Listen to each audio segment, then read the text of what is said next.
ఓం నమో నారాయణాయ. నమో కృష్ణ నమో కృష్ణ. కృష్ణం వందే జగద్గురు.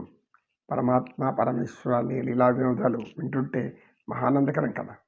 హరికథలు ఎన్ని విన్నా, ఎంతసేపు విన్నా తనివి తీరదు. ఆ ఆనందం పంచభక్ష పరమాణాల కన్నా కూడా చాలా మధురాతి మధురంగా ఉంటుంది. ఆయన లీలలు ఆయన ఎప్పుడైతే కేసుని చంపేశాడో గోకులవాసులంతా పరమాత్మను మురిపాల గోపాల రారా కృష్ణ, నీ ముద్దు మోము చూపించగరారా కృష్ణ కృష్ణ కృష్ణ. ఒక భీకరమైన రాక్షసుని చంపితే పరమాత్ముడు ఇంతకుముందు ఎన్నో చేశారు, చిన్న వయసు నుంచి చేస్తున్నాడు ఆయన. కానీ వీళ్ళకి ఎప్పటికప్పుడే కొత్తగా ఉంది, చాలా వింతగా ఉంది. ఇది ఒక ఆశ్చర్యకరమైన సంఘటన. ఎందుకంటే పరమాత్ముడు చేసేవన్నీ వాళ్ళు ఇంతగా గుర్తుపెట్టుకునే పరిస్థితి లేదు. మళ్ళీ కొత్తగా చేసినట్లు అనిపిస్తుంటుంది వాళ్ళకి. అంటే అంత స్వరూపంతో పరమాత్ముడు అనేక విధాలుగా భ్రమింపజేస్తూ ఆ యొక్క గోకులం అంతా కూడా తన యొక్క దివ్యమోహన సౌందర్యాన్ని ఆరాధించేలాగా చేసుకుంటుంటాడు ఆయన. కనుక వాళ్ళు ముద్దుగా ఆయన ముచ్చటగా పాటలు పాడుతూ పిలుస్తున్నారు. ఒక్కొక్కరు గంధం తెస్తారు.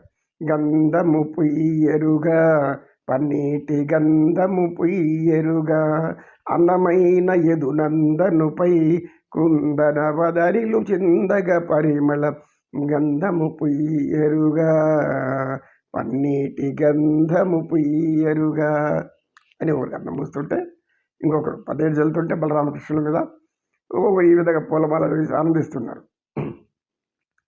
చూడరండమ్మా వచ్చాడమ్మా కృష్ణుడు, రేపల్లె వాడల్ని ఏలువాడు. గోకులమంతా సందడైపోయింది. ఎందుకు? మరొక దుస్సంహారుడు, ఒక దుష్టుడు నశించాడు. అంటే ఏమి? కంసుడికి అతి ముఖ్యమైన ఒక చేయి పడిపోయింది. ఒక్కొక్క బలాన్ని నరుక్కుంటూ వస్తున్నాడు పరమాత్మ. పరమాత్మ సంకల్పము ఎలాంటిదంటే ఎవరికి అర్థం కాదు. ఆయన లీలలు మాయలు ఎప్పుడు ఏం చేస్తాడు ఏం అర్థం కాదు. ఆయన ఏది చెప్తే అది చేస్తాడు, ఏది చేస్తే అది చెప్తాడు. అన్నీ కూడా త్రికరణ శుద్ధి అని మనం అనుకుంటాము. అట్లాంటికి దానికి రూపం వాడు శ్రీకృష్ణ పరమాత్మ.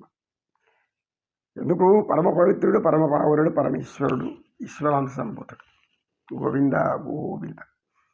అఖిలాండ కోటి బ్రహ్మాండ నాయక, ఆనంద నిలయ వర పరిపాలక, శ్రీమన్నారాయణ వెంకటేశ్వర పాహిమాం పాహి.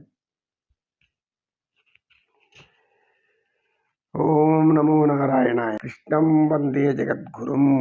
శ్రీకృష్ణం వందే జగద్గురుం. భక్తికి మించినటువంటి శక్తి వేరేది లేదు.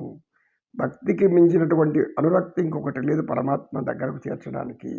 కనుక భక్తిని కలిగి ఉంటే అంతకంటే మనకు ఈ కలియుగంలో వేరేది లేదు. భక్తి అనేది ముఖ్యం. భగవంతుడి మీద ప్రేమ అనేది ముఖ్యం. మనకి ఇతర ప్రేమలన్నీ ఏవో ఉంటాయి, అవి కాదు. ప్రేమ అంటే పవిత్రంగా ఉండాలి. మనుషులందరినీ ప్రేమించండి. భగవంతుడిని ఏ విధంగా ప్రేమిస్తున్నారో, భగవంతుడిని ఏ విధంగా మీరు ఆనందిస్తున్నారో అందరి మానవులతో ఆనందించండి. సకల మానవులు, అనేక రోగులు, అనేక వ్యాధులు, అనేక భయంకరమైన స్థితిలో ఉండేవాళ్ళు అనేక మంది ఉన్నారు. మీ చేతను సహాయం చేయండి, మీ చేతులతో సహాయం చేయండి. మీకు ఎంత ధర్మం, ఎంత పుణ్యమో, ఎంత ఆనందమో తెలుస్తున్నప్పుడు.